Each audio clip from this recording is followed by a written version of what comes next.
Hello and welcome to Broadlane. My name is Adrian and I'd like to give you a demonstration of the VIP model range. It has a varying layout format within the VIP product, but the equipment level that you'll see within this video is the same right throughout the whole model range. So all that is varying is the actual arrangement within inside this vehicle. Thank you. So first things first, we have set this vehicle up with mains electrics and water and a gas supply so that we can demonstrate it to you. Obviously, if you are setting it up for yourself for the first time, you are going to have to attach those particular items, obviously, so the equipment will work within this vehicle.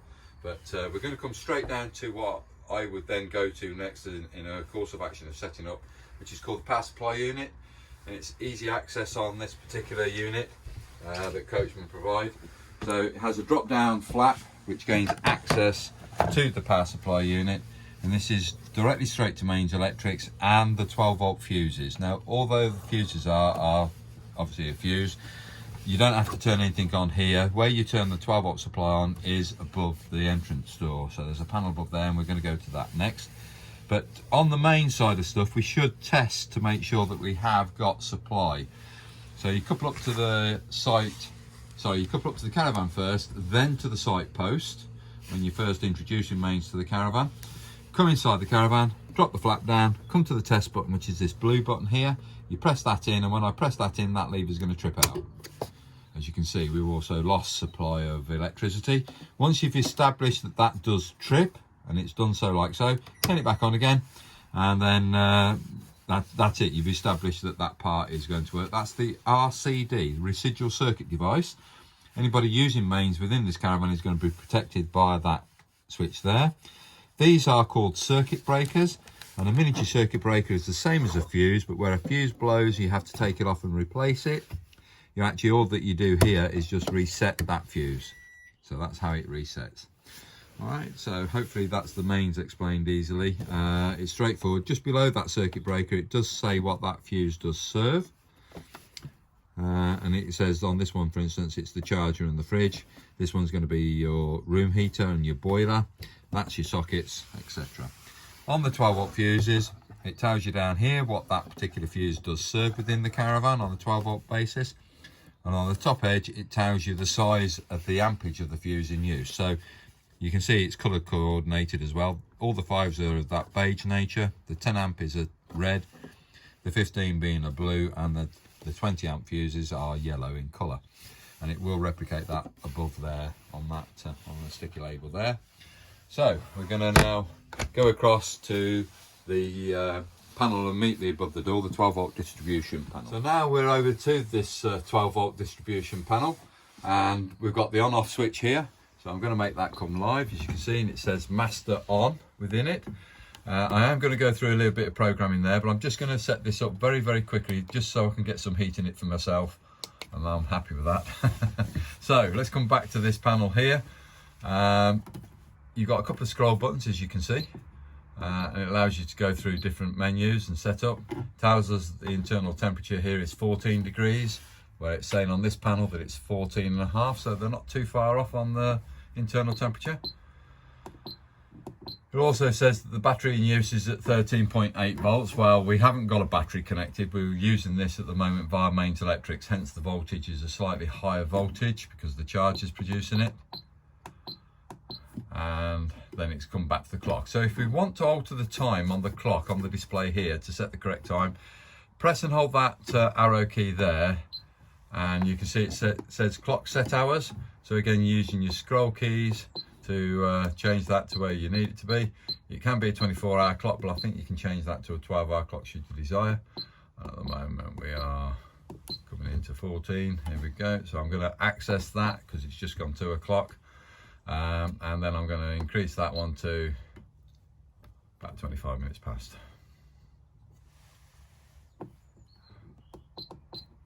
So I'm asking it to be 25 minutes past 2, and that is correct.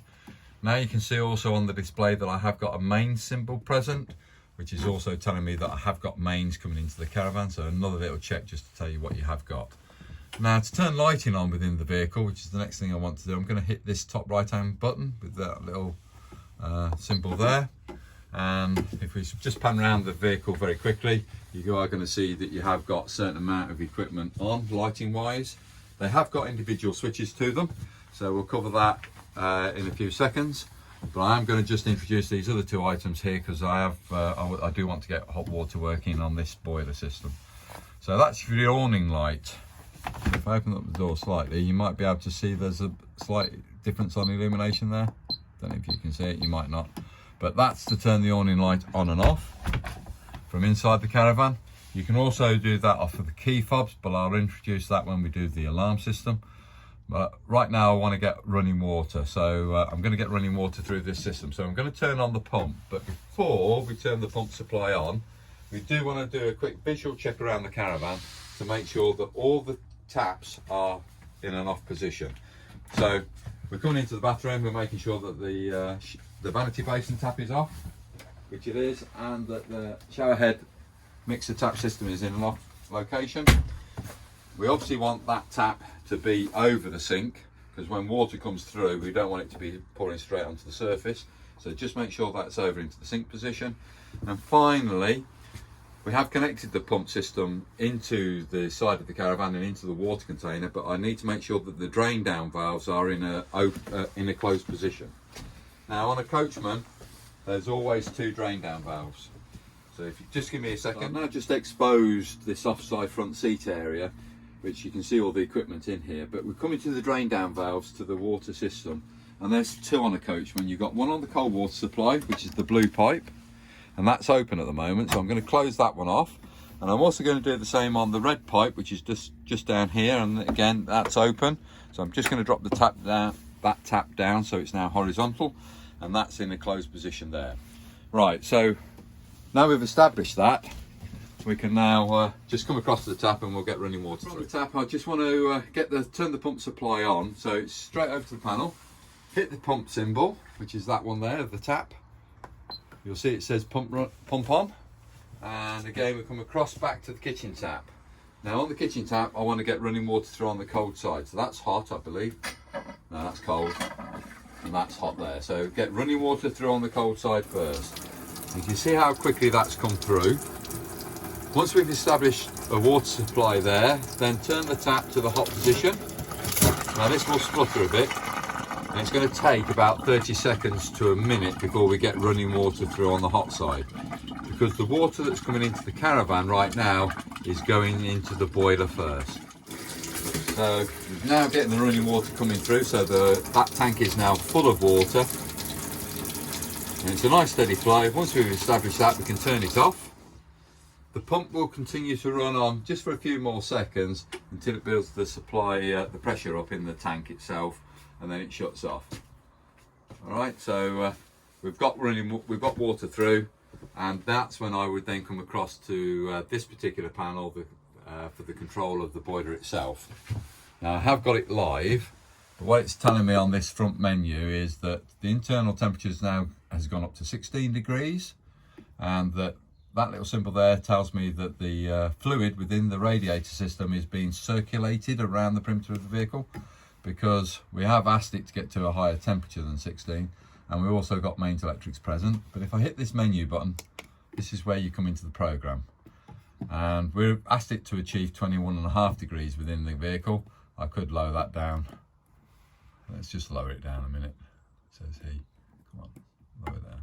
It's not reacting to my finger, so I'm going to have to keep on hitting it until it gets down to where I want it to get to.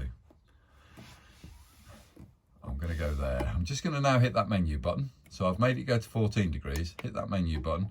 Can you see the circulation symbols now disappeared, because we've reached a temperature that's, or this room temperature is greater than the one on the thermostat that we've asked it to achieve. So I'm going to now increase that. I'm going to put that back up to 21.5. Go back to there, and you're going to see this symbol reappear again in a second. There it is. So it's now heating up the water, and it's going to be circulated through the radiators. This that's the room thermostat. You set that to the desired temperature that you want during the day. This next symbol is a triangle, is the one I want you to be aware of. If I hit the minus button, you can see it's now completely clear. If I hit the plus button, you can see it's half shaded and half clear. And if I hit it again, you can see it's completely shaded. What that means, that is just central heating only. That is central heating and hot water, and that is just hot water only. So that's the variance that you have between those three settings. Basically, I always have it set on that symbol, which is hot water and central heating. The next one down is saying men's electric supply, and I've got it on 1 kilowatt, but you could have it set on 3. And I'll go back to 1 just for our demo. And the green flame symbol that you see here is telling me that I am also asked it to work off gas. But if I don't want it gas on, for instance, it's that blue symbol there. That's off now, and then that's back on again. Okay, so I don't want to go beyond that because there is another video link that will accompany this this filming that we're doing right now, and it will go into greater detail about the Audi heating system. So I'm going to leave it just as that. We've set it, we've got it up and running, and that's all that I need to have it, particularly on that panel at this moment in time.